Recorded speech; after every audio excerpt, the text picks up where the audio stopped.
chameleon friends. Today we're going to be talking about the dangers of tongue feeding and how this can potentially be harmful for your chameleon. So without further ado, let's get into the video.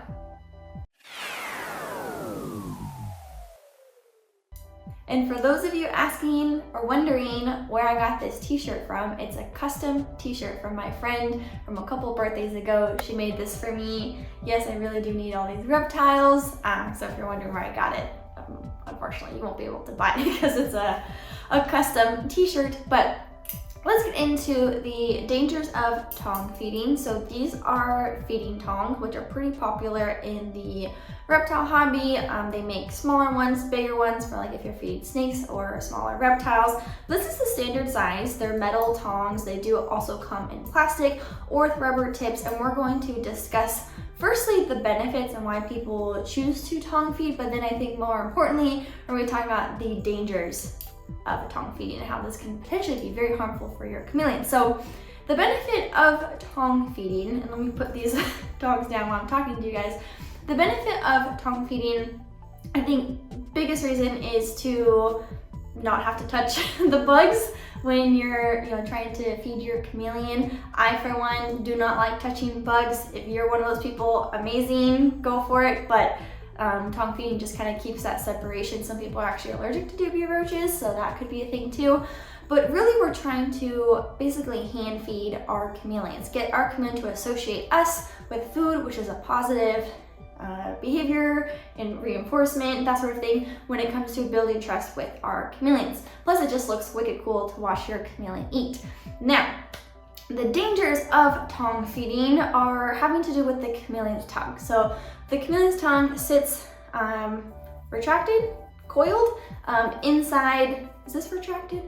Whatever, it's all bundled up inside their mouth, and then when they go to shoot it, it goes pew and shoots out, and that's how they eat their bugs. So when we are tongue feeding, what sometimes ends up happening is the chameleon's tongue, which has a sticky substance on the outside to allow it to stick to the bug, will sometimes stick to the tongs, the metal area around the tongs. This will also happen with rubber tipped or plastic tongs, but the chameleon's tongue will get stuck. And so it'll kind of be like, pretend I'm a chameleon for a second, have this long tongue that's now stuck on the other end here, which is obviously problematic because the tongue needs to be inside. What we do as people and humans instinctually sometimes is pull back. Like if something gets stuck, we try to get away from it. So what ends up happening is that the chameleon tongue gets stuck to the tongs, these little gnats, get stuck to the tongs, and then we instinctually pull back, which then will potentially most likely injure the chameleon's tongue. Now that's if we pull back, but even just hitting the metal surface of the tongue can be damaging for the chameleon, or even if we just slightly pull away. I've seen probably at least 10 separate times now of a chameleon's tongue needing to be amputated because of someone accidentally, it's always on accident, accidentally pulling back and then injuring the chameleon's tongue because then it can't retract. There was actually recently a post on chameleon's forums where someone was like hand feeding, I think it was, either tongue or hand feeding. The chameleon's tongue got stuck, they freaked out, they pulled back and actually ripped the tongue off of the bone that's in the mouth of the chameleon.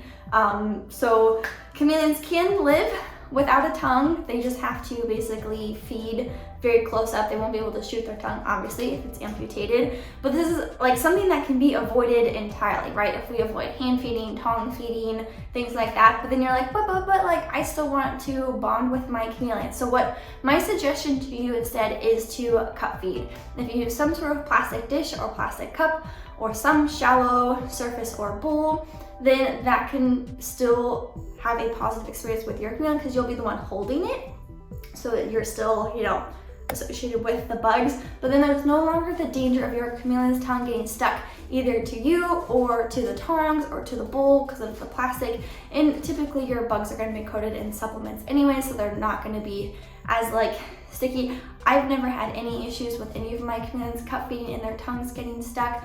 The only issues I've had is when I've put a hornworm on a branch and the hornworm gripped really hard onto the branch, and then that's happened. Or I've put a bug on my t-shirt and again it was a hornworm and it gripped really hard on there.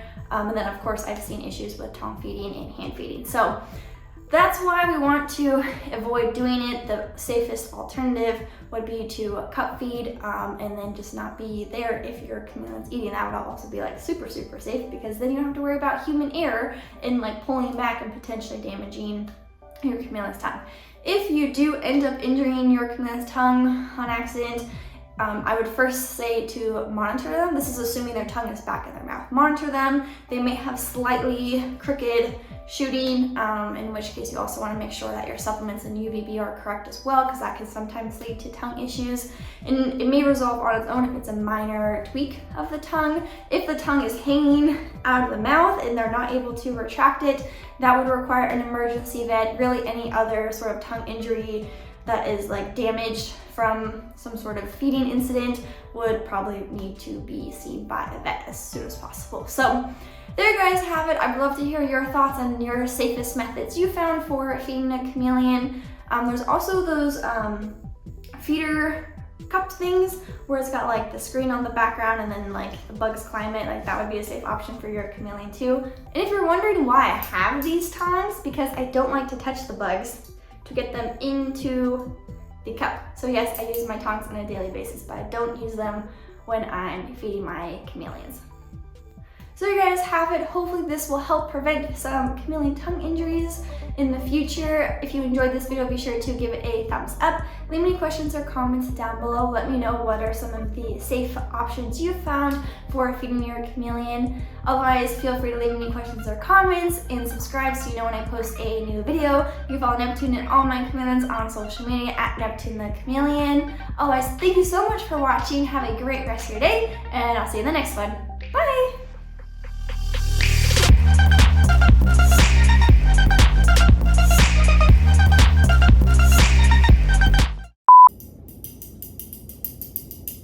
Today we are going to be talking about, I have little gnats in my room right now.